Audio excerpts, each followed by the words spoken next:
So today we are going to deal with practical, that is chemistry practical, and today we are going to do the practical of identifying some of the common gases in the laboratory. So the first gas is hydrogen. So hydrogen, when you introduce a burning splint, it burns with a pop sound. That indicates there is the presence of hydrogen gas. Then we have oxygen. Oxygen, this is the gas that supports combustion. So when you introduce a glowing splint, it relights, indicating the presence of oxygen gas. Then we move to another gas, that is carbon dioxide. Carbon dioxide, this is a gas that extinguishes.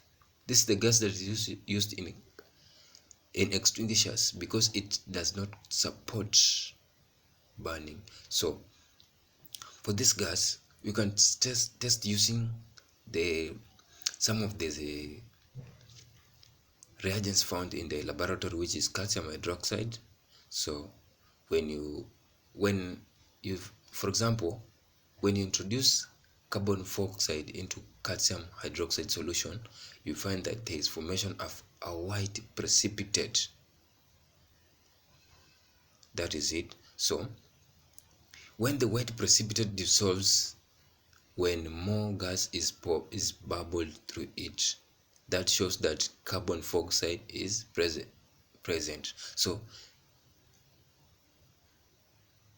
in addition of carbon dioxide to calcium hydroxide, it forms a white precipitate. But excess carbon dioxide added to the solution of calcium hydroxide solution, you'll find that the white precipitate dissolves, forming a colorless solution. Are we together? Yeah. Then another gas is chlorine. Chlorine is a pale green gas with an irritating smell. So it turns moist blue litmus paper red and then bleaches it. So when a moist blue litmus paper is introduced to chlorine, so the chlorine turns the moist blue litmus paper red, then it bleaches it off. So that's one of the characteristics of chlorine gas. It is used as a bleaching agent. So we have ammonia. It has a pungent smell.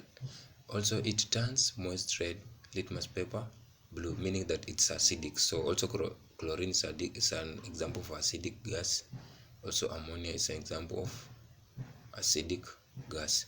Then we have nitrogen dioxide. It is a brown gas. It is naturally brown. So it turns moist blue litmus paper red. It also has the acidic property.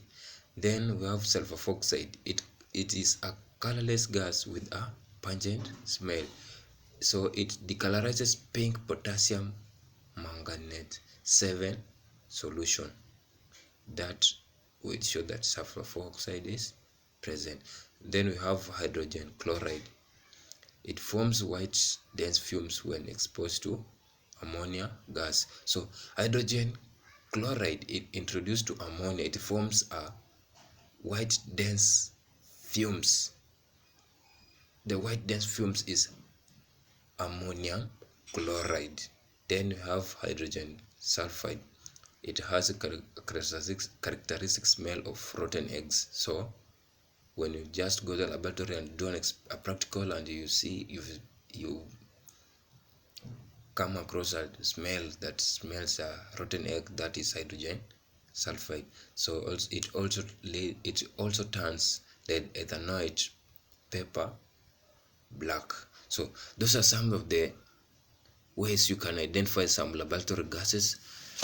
Those are a few, just mentioned a few, but you can go deep and look at other examples. That's all for today's chemistry lesson. Good.